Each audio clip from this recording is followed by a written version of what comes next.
Very good afternoon friends. तो हम UPSC की प्रिपरेशन कर रहे हैं। आईएएस के लिए 24 मई को प्रीलिम्स एग्ज़ाम है और हमने देखा है over the period of time current affairs और current affairs related topics UPSC में बहुत इंपॉर्टेंट हो गए हैं। डायनामिक पार्ट बहुत क्रूशियल हो गया है, जबकि स्टैटिक पार्ट में से क्वेश्चंस कम आने लग गए हैं। तो कंसिडरिंग दैट हम एक करंट अफेयर्स का रोज़ कोशिश कर रहे हैं कि आपको कराएं daily current affairs that are relevant to the preparation for civil services prelims cum mains. तो आज के अखबार में आज 14 दिसंबर 2025 है और उसमें एक न्यूज़ आ रही है कि दिल्ली की एयर क्वालिटी और ख़राब हो गई है और ग्रैप 4 कर्ब्स लगाने शुरू कर दिए हैं।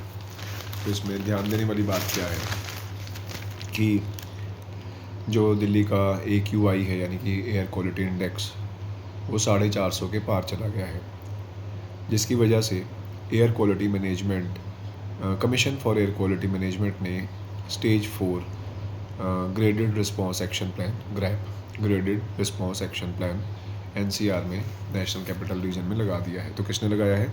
Commission for air quality management CAQM ने। तो अब इसमें होगा क्या कि स्टेज 4 में सीवियर प्लस एयर क्वालिटी जो है वो उसकी वजह से जो स्टेजेस 1, 2, 3 वाले ग्रैप हैं वो तो लगे ही हुए हैं, ग्रेडेड रिस्पॉन्स एक्शन प्लान। अब स्टेज 4 वाले भी लगेंगे, जिसमें क्या होगा? Ban on entry of non essential trucks and non BS6 light commercial vehicles. इसके अलावा diesel operated medium and heavy goods vehicles BS4 and older are barred except that carrying essential items.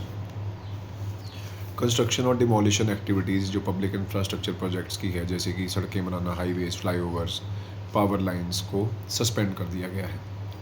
Delhi सरकार ने ये भी कहा सारे सरकारी और प्राइवेट ऑफिसेज़ को कि वो 50% कैपेसिटी स्टाफ पे काम करें और बाकी लोग वर्क फ्रॉम होम काम करें। स्कूल्स 11वीं 12वीं तक के हाइब्रिड मोड में काम करेंगे, ऑनलाइन और ऑफलाइन मोड में।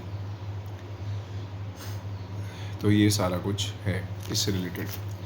दूसरी इंपॉर्टेंट न्यूज़ आ रही है कि लियोनेल मेसी जो कि फ़ुटबॉल के एक लेजेंड हैं, वो आए कोलकाता में, लेकिन इवेंट बहुत ही ख़राब किया और लोग दर्शन नहीं कर पाए लियोनेल मेसी के। और क्रिस्टियानो रोनाल्डो और लियोनेल मेसी दो बहुत ही इंपॉर्टेंट प्लेयर्स हैं वर्ल्ड लेवल की, तो ये नाम ही इसमें इम्पोर्टेंट है।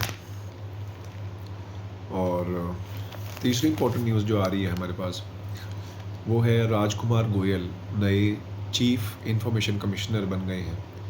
ये पहले लॉ सेक्रेटरी थे और इनको जो ओथ दिलाई है, यानी कि चीफ इंफॉर्मेशन कमिश्नर को ओथ कौन दिलवाता है? प्रेसिडेंट दिलवाता है। तो प्रेसिडेंट द्रौपदी मुर्मू ने इनको ओथ एडमिनिस्टर की। और इसकी सिलेक्शन कैसे होती है? चीफ इंफॉर्मेशन कमिश्नर की सिलेक्शन जो होती है वो उसके लिए एक पैनल बनता है जिसमें प्राइम मिनिस्टर होते हैं और उसके साथ ही होम मिनिस्टर होते हैं। तो prime minister Modi, home minister Amit Shah और लीडर ऑफ अपोजिशन भी होते हैं, यानी कि Rahul Gandhi, leader of opposition in the Lok Sabha. तो राहुल गांधी ने मना किया था, डिसेंट नोट दिया था इसके लिए। और ये जो हैं ये IAS ऑफिसर हैं, रिटायर हो चुके हैं, जो राजकुमार गोयल हैं, और ये एगमोट कैडर के हैं। एगमोट जिसमें कि अरुणाचल प्रदेश, गोवा, मिज़ोरम और यूनियन टेरिटरीज आते हैं 1990 बैच के।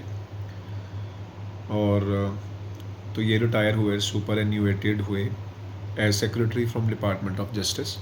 और ये डिपार्टमेंट ऑफ जस्टिस आता है लॉ मिनिस्ट्री के under, ministry of law and justice के अंडर। इससे पहले जो गोयल थे, राजकुमार गोयल, वो सेक्रेटरी थे बॉर्डर मैनेजमेंट के, और बॉर्डर मैनेजमेंट आता है मिनिस्ट्री ऑफ होम के अंडर। और इनसे पहले जो चीफ इंफॉर्मेशन कमिश्नर थे वो थे हीरालाल समारिया। तो इसमें काफ़ी कुछ रेलिवेंट चीज़ें हैं, कौन ओथ दिलाता है, कैसे सिलेक्शन होती है, पैनल में कौन कौन लोग होते हैं, और जो डिपार्टमेंट ऑफ जस्टिस है वो किसके अंडर आता, कौन सी मिनिस्ट्री में आता है। बॉर्डर मैनेजमेंट, ये क्वेश्चन भी आया हुआ है, बॉर्डर मैनेजमेंट का जो डिपार्टमेंट है वो कौन सी मिनिस्ट्री के अंडर आता है? तो वो मिनिस्ट्री ऑफ होम के अंदर आता है। तो ये सारा कुछ था इसमें। तीसरी इम्पोर्टेंट न्यूज़ जो हमारे पास आ रही है वो ये है कि पंजाब में ज़िला परिषद और पंचायत समिति के इलेक्शंस आने वाले हैं, और तो स्टेट लेवल के लिए इम्पोर्टेंट है। हमारे लिए बस इतना ही है कि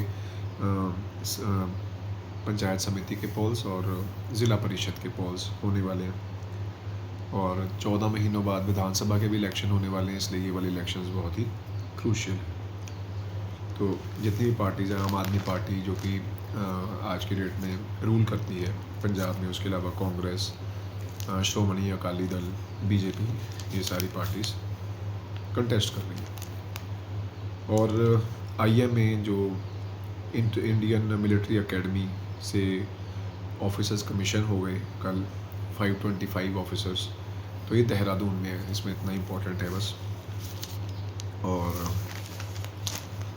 एक इम्पोर्टेंट न्यूज़ आ रही है कि अमेरिका ने अपने इंडिया के साथ रिलेशंस को और ख़राब कर लिया। एक क्रिटिकल मिनरल ग्रुप बनाया गया, अमेरिका ने बनाया, और उसमें जितने भी क्वाड के मेंबर्स हैं, क्वाड के मेंबर्स बेसिकली, क्वाड का मतलब 4 होता है, 4। तो इसमें यूएसए है, इंडिया है, जापान है और ऑस्ट्रेलिया है। तो बाकी तीनों तो हैं, लेकिन इंडिया इसमें माइनस है। और उसके अलावा इसमें जापान तो है ही, जो ये यूएस लेड इनिशिएटिव है।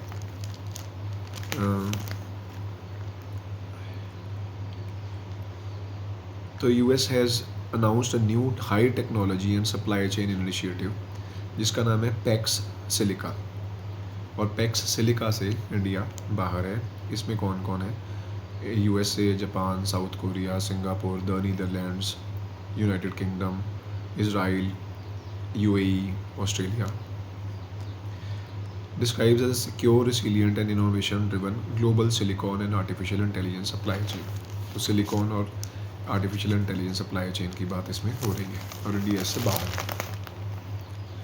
केरला में बीजेपी ने हिस्ट्री बनाई और 45 साल पुराना जो रूल था लेफ़्ट का, वो थिरुवनंतपुरम म्यूनिसिपल कॉरपोरेशन में तोड़ा। और इसमें ख़ास बात ये है कि शशि थरूर जो कांग्रेस के सिटिंग एमपी हैं, उन्होंने कॉन्ग्रेचुलेट किया बीजेपी को। तो इसके बाद और न्यूज़ अगर हम देखें तो वो हमारे पास है कि ईरान की एक लेडी हैं जिनको नोबल पीस प्राइज़ मिला है, और उनका नाम है नरगिस मोहम्मदी। और नरगिस मोहम्मदी जिनको नोबल पीस प्राइज़ मिला है, उनको ईरान ने अरेस्ट कर लिया है, जेल में डाल दिया है। तो 2024 में इनको टेम्परेरीली छोड़ा था, जब इनकी कुछ मेडिकल पर्पसेस के लिए। और तेहरान यानी कि ईरान की कैपिटल पहले ही जूझ रहा है, क्योंकि सैंक्शंस लगे हुए हैं बहुत सारे, न्यूक्लियर प्रोग्राम जो है उसकी वजह से इकॉनमी बहुत बुरे हालात में है, और इज़राइल के साथ दोबारा लड़ाई के चांसेस बन रहे हैं। और ईरान वेस्ट के साथ लगातार ये सिग्नल दे रहा है कि वो रिन्यू करना चाहता है नेगोशिएशंस जो यूनाइटेड स्टेट्स के साथ उसकी न्यूक्लियर प्रोग्राम के ऊपर है, और अभी तक ऐसा वेस्ट ने कुछ भी नहीं किया। और ये जो नोबल पीस प्राइज़ देता है, ये जो कमेटी है, ये नॉर्वेजियन है, नॉर्वे में ये कमेटी होती है, नॉर्वे कंट्री में। और इन्होंने कहा, नॉर्वेजियन नोबल कमेटी ने कहा कि अब जल्दी से जल्दी नरगिस मोहम्मदी के वेयर अबाउट्स दो। तो इसमें इतना ही था। फिर बांग्लादेश की बात आ रही है। बांग्लादेश में जो पहले नोबल पीस प्राइज़ जिनको मिला था, मोहम्मद यूनुस, तो वो अभी चीफ़ एडवाइज़र हैं बांग्लादेश की जो इंटरिम गवर्नमेंट है। तो बांग्लादेश में हुआ क्या, एक शूट आउट हो गया, एक राइट विंग ग्रुप के लीडर को गोली मार दी और उनकी हालत क्रिटिकल है। इनकलाब मंच के लीडर शरीफ ओस्मान हदी को, तो हमारे लिए UPSC preparation point of view से ये इम्पोर्टेंट है कि चीफ़ एडवाइज़र मोहम्मद यूनुस है इंटरिम गवर्नमेंट के, और इलेक्शन आने वाले हैं, इलेक्शन की डेट आ चुकी है। और जो यहाँ की करेंसी है उसे टका बोलते हैं। इसके अलावा बांग्लादेश की आर्मी अपने पर्सोनल को यूएन पीस कीपिंग मिशन में भी भेजती है, इंडिया भी भेजता है। तो सारी कंट्रीज़ यूएन की अपनी कोई आर्मी तो नहीं होती, तो बाकी कंट्रीज़ ही भेजती हैं। और सूडान में जो बांग्लादेश ने आर्मी भेजी थी, अपने से सैनिक भेजे थे, उनमें से वहाँ पे एक टेररिस्ट अटैक हो गया सूडान में, और कुछ लोग घायल हो गए बांग्लादेशी, जो यूएन पीस कीपिंग फोर्स के हिस्से थे। बांग्लादेश एक मेजर कंट्रीब्यूटर है यूएन ब्लू हेलमेट को। तो यूएन ब्लू हेलमेट मिशन जो है वो अफ्रीका और war ravaged and warring African countries में आर्मी भेजते हैं। तो ये हो गया। उसके बाद थाईलैंड और कंबोडिया में बॉर्डर डिस्प्यूट चल रहा है और बहुत ज़्यादा स्कर्मिशेस में लोग मर रहे हैं, जहाँ पे कंबोडिया के 165 सोल्जर्स मर चुके हैं, तो थाईलैंड के भी 11 सोल्जर्स मारे जा चुके हैं। ट्रंप कोशिश कर रहा है, जैसे वो कहता है कि उसने इंडिया पाकिस्तान वॉर को ख़त्म करने में बहुत बड़ा भूमिका निभाई, तो वो भी थाई कंबोडियन बॉर्डर टेंशन में भी कह रहा है कि मैं काफ़ी मदद कर रहा हूँ। मलेशिया ने ब्रोकर करने की कोशिश की थी पीस, लेकिन दोबारा से प्रॉब्लम शुरू होती नज़र आ रही है और ट्रस्ट नहीं हो पाया अभी तक। फिर हमारे पास आ रही है सीरिया में आईएस के अटैक में यूएस सोल्जर्स मर गए और एक इंटरप्रेटर मर गया। सीरिया कैपिटल डमेस्कस है। उसके बाद इमरान खान जो 2023 से पाकिस्तान की जेल में है और वो सॉलिटरी कन्फाइनमेंट में है, सॉलिटरी डिटेंशन में है, तो United nation human rights expert ने पाकिस्तान को कहा है कि आप उनकी सॉलिटरी कन्फाइनमेंट हटाओ। दिन में से 24 घंटों में से सिर्फ 23 घंटे वो जेल में ही अकेले होते हैं। और यूएन ने कहा उनकी detention could amount to torture and other cruel, inhuman and degrading treatment under international law. तो जिनेवा में हेडक्वार्टर्स हैं यूनाइटेड नेशन के, United Nation I think so ऐसा है। और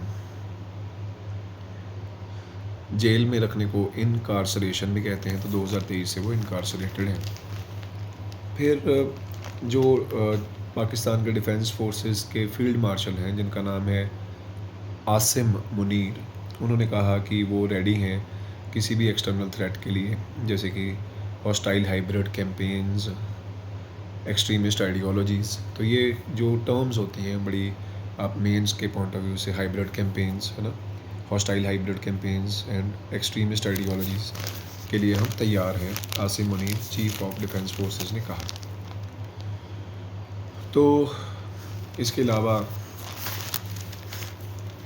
शिवराज पाटिल, जो कि कांग्रेस के एक इम्पोर्टेंट लीडर थे, लातूर महाराष्ट्र से में उनकी देहांत हो गया और उनको स्टेट ऑनर्स के साथ रेस्ट में डाला गया। और इसमें जो न्यूज़ में इम्पोर्टेंट चीज़ें निकल के आई कि जो स्पीकर हैं लोकसभा में वो ओम बिरला हैं।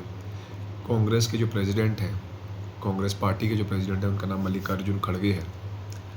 और मनरेगा, जो महात्मा गांधी नरेगा स्कीम है, जो कि कांग्रेस ने शुरू की थी और प्राइम मिनिस्टर मोदी हमेशा इसको क्रिटिसाइज़ करते आए हैं, तो अब प्राइम मिनिस्टर इसका नाम चेंज करके पूज्य बापू रूरल एम्प्लॉयमेंट स्कीम नाम करने लगे हैं। तो प्रियंका गांधी जो एमपी हैं, उन्होंने कहा, प्रियंका गांधी वाड्रा ने कहा कि अगर आपको ये स्कीम इतनी ख़राब लगती थी तो अब आप नाम चेंज करके, और कांग्रेस जनरल सेक्रेटरी केसी वेणुगोपाल ने भी कहा कि आप क्यों इतना नाम चेंज कर रहे हो, यानी कि क्रेडिट अब आप लेना चाहते हो इसका, और एक्सचेकर का कितना पैसा खर्च होगा फालतू में नाम चेंज करके।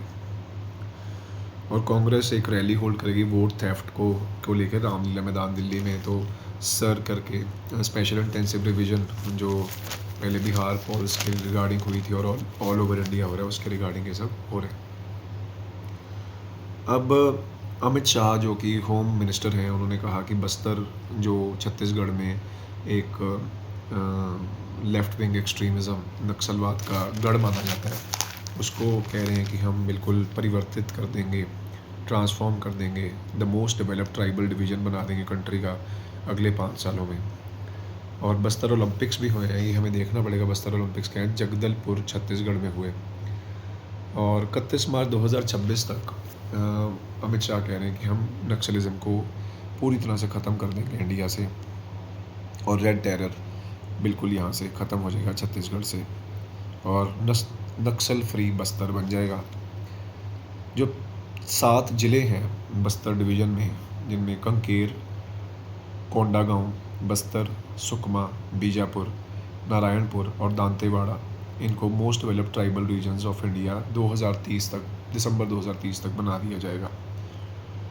और यहाँ पे बिजली, पानी, toilets, pipe drinking water, LPG connection, 5 kg free food grains and free medical treatment up to 5 lakh rupees दिया जाएगा। तो ये सब। और एक ना बीजापुर कर्नाटक में है जहाँ पे गोल गुम्बज है, और ये जो बीजापुर, ये छत्तीसगढ़ वाला ये अलग है, कन्फ्यूज़ मत होना आप। और कोऑपरेटिव बेस्ड यूनिट्स बनाए जाएंगे टू प्रोसेस फॉरेस्ट प्रोड्यूस। अब हमें पता है छत्तीसगढ़ जंगल बहुत है यहाँ पे। डेयरिंग मतलब कि दूध का उत्पाद would be promoted to make all 7 Bastar districts among the highest milk producing tribal regions in the country. नई इंडस्ट्रीज़ बनाने की बात की गई, higher education institutions, world class sports complex and hospitals. तो जितनी भी अच्छी अच्छी बातें की गई। और नक्सलिज्म को अमित शाह होम मिनिस्टर ने कोबरा के साथ कंपेयर किया, कहा कि जैसे कोबरा हुड बना के अपना बैठ जाता है, वैसे ही ये डेवलपमेंट के ऊपर नक्सलिज्म है। तो ये बात ख़त्म हो गई यहाँ पे। ISIS जो कि इंडिया में अपने पैर पनपा रहा है, तो ED ने, एनफोर्समेंट डायरेक्टोरेट ने 10 करोड़ के अमाउंट को सीज़ किया मूवेबल असेट्स। और prevention of money laundering act में PMLA 2002 में 40 लोकेशंस पे रेड्स मारी गई, जिसमें बोरीवली, पदगाह रीजन, मुंबई, दिल्ली, कोलकाता, हज़ारीबाग, प्रयागराज, दमन, रत्नागिरी में। और NIA ने चार्जशीट फाइल की various sections of IPC, UAPA और एक्सप्लोसिव सब्सटेंसेस एक्ट। तो ये जो ISIS लिंक मॉड्यूल हैं, ये recruitment, training, procurement of weapons and explosive and raising funds to sustain the operation of the terror module करते थे। इसके अलावा ये इलीगल रेवेन्यू जनरेशन एक्टिविटीज़ में भी इन्वॉल्व थे, जैसे कि बहुत ही लार्ज स्केल पे खैर जो एक पेड़ होता है, कैथ भी बोलते हैं जिसको, उसकी लकड़ी की स्मगलिंग, कटिंग वगैरह करते थे। तो ये बहुत ही ग्रेविटी ऑफ ऑफेंस बहुत ही गहरा था। एक और जगह पे दोबारा एनफोर्समेंट डायरेक्टोरेट का नाम ही आया, लेकिन इस बार थोड़ा नेगेटिव उसमें आ रहा है। सुप्रीम कोर्ट ने गवर्नमेंट को नोटिस भेजा कि ED की जो पावर्स हैं प्रॉपर्टी सीज करने की, तो कर्नाटका के एक MLA ने एक पिटीशन किया चैलेंज करते हुए एनफोर्समेंट डायरेक्टोरेट की जो पावर्स हैं to seize and retain property under PMLA without judicial scrutiny. तो 180 दिन के लिए बिना जुडिशियल स्क्रूटनी के लिए PMLA के अंडर, ED PMLA के अंडर आपकी प्रॉपर्टी को सीज और रिटेन कर सकती है। तो ये सेक्शन 20 और 21 है PMLA की। तो सुप्रीम कोर्ट ने कहा कि such sweeping powers allow the ED to operate unchecked for at least 6 months before any judicial scrutiny begins. और जो पिटिशनर ने कहा, उसके एडवोकेट्स मुकुल रोहतगी और रंजीत कुमार ने ये पॉइंट आउट किया, ये इम्पज्न प्रोविजंस हैं। Law permitted the ED to act without accountability leading to widespread abuse of power. ऐसा लग रहा है कि fault in the act, that is PMLA, justice Narasimha जो कि सुप्रीम कोर्ट के जज हैं, ही वॉन्डर्ड कि कैसे एक नॉन जुडिशियल मेंबर यानी कि ED could adjudicate complex matters involving property rights and constitutional safeguards। इसके बाद फाइनेंस के जो मिनिस्टर ऑफ स्टेट हैं, जिनका नाम है पंकाय चौधरी, जो 7 बार MLA बने हैं, MP बने हैं लोकसभा के, उन्होंने सिर्फ इकलौते बंदे हैं वो जिन्होंने नॉमिनेशन फाइल किया UP के चीफ के लिए, उत्तर प्रदेश में चीफ बनने के लिए।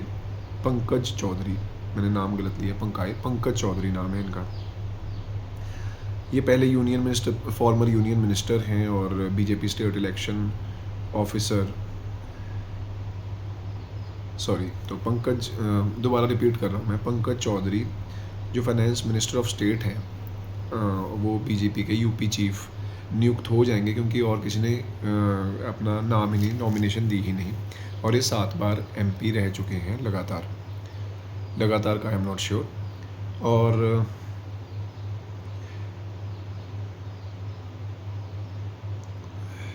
और इसके अलावा अच्छा, इसमें ख़ास बात क्या है कि ये जो 7 बार बने हैं पंकज चौधरी, ये कुर्मी कम्युनिटी के हैं। कुर्मी कम्युनिटी यूपी में बहुत स्ट्रॉन्ग है। ये ओबीसी कम्युनिटी का हिस्सा है, और बीजेपी ने इससे पहले भी कुर्मी लीडर्स को स्टेट प्रेसिडेंट बनाया है, जिनमें विनय कत्यार का नाम आता है, इसके अलावा ओम प्रकाश सिंह और स्वतंत्र देव सिंह। तो कुर्मी कम्युनिटी यहाँ पे इम्पोर्टेंट है। अब ये जब यूपी के चीफ बन जाएंगे, उससे बीजेपी के नेशनल प्रेसिडेंट का नाम भी जल्दी आ जाएगा। तो यहाँ पे आया कुर्मी कम्युनिटी। और हमने देख लिया ईरान में जो नरगिस मोहम्मदी का नाम देख लिया। बांग्लादेश में इलेक्शन आने वाले हैं, चीफ एडवाइज़र मोहम्मद यूनुस हैं। और सूडान में भी यूएन पीस कीपिंग फोर्स में भी बांग्लादेशी बंदों पर अटैक किया। फील्ड मार्शल आसिम मुनीर का नाम हमने देखा।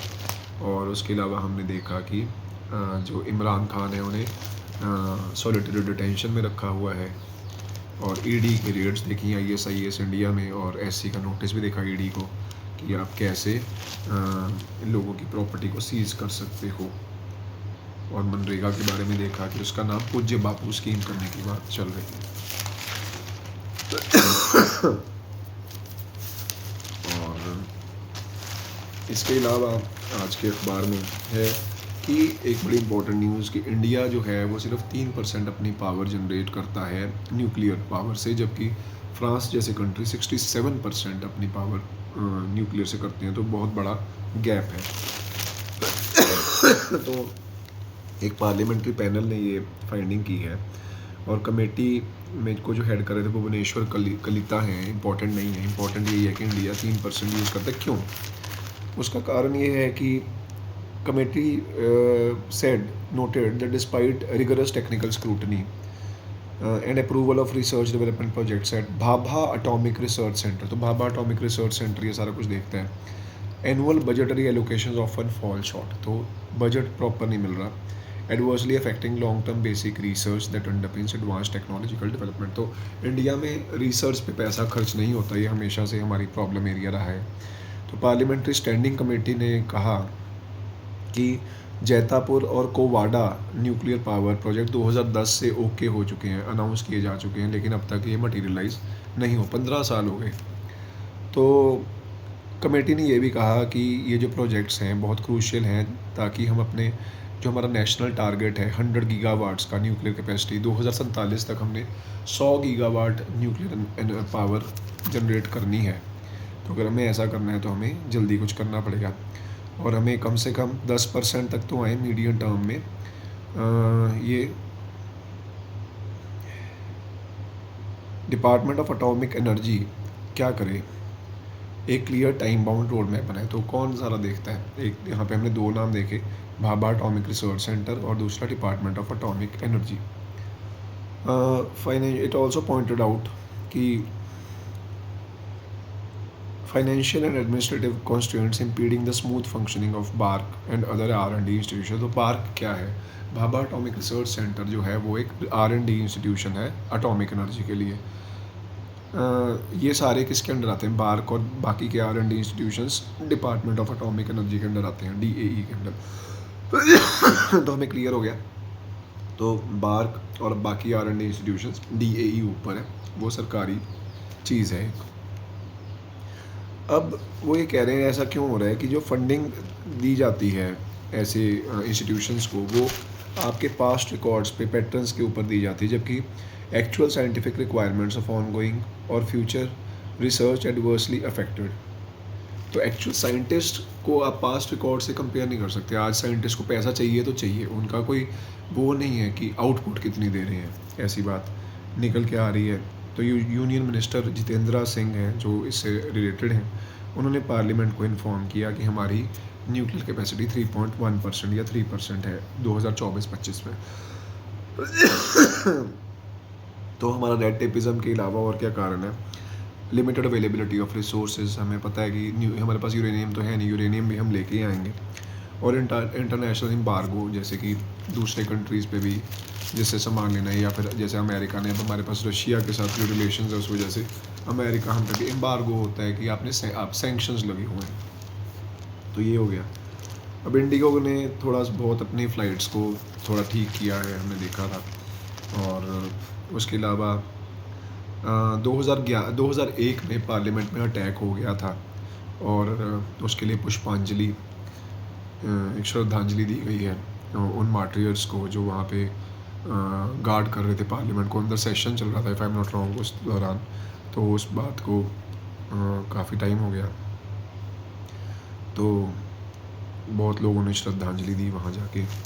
अच्छा, और उसके अलावा 2001 के अलावा 2023 में भी सिक्योरिटी ब्रीच हुआ पार्लियामेंट में। तो इनको देखते हुए 3300 की एक strong central industrial security force, जो कि एक पैरामिलिट्री फोर्स है, उसको रखा गया है अब पार्लियामेंट को सेफ गार्ड करने के लिए। वो प्राइमरी कस्टोडियन बन गए Nations most sensitive democratic space, यानी कि पार्लियामेंट का। तो मई 2024 में ये फैसला किया गया after painstaking review of the vulnerabilities revealed in 2023। इसमें 3300 में से 200 स्पेशलिस्ट हैं fire and disaster response, marking the largest single security restructuring of the complex in the 2 decades। Complex बोले तो पार्लियामेंट्री बिल्डिंग। तो ये एक जनरेशनल शिफ्ट है, और where the pre 2023 model relied heavily on legacy systems and multiple coordinating agencies. पहले अलग अलग एजेंसीज में कोऑर्डिनेट होता था, लेकिन अब क्या है, the new framework consolidates control, intelligence flow and response capabilities under one uniform, एक ही कमांड हो गई, CISF। तो इससे डिसीजन मेकिंग ज़्यादा तेज़ हुई, अकाउंटेबिलिटी क्लियर हुई, और ability to mount rapid specialised action at slightest deviation from protocol. तो ये सारा कुछ हमने देखा आज के न्यूज़पेपर में। तो थैंक यू सो मच।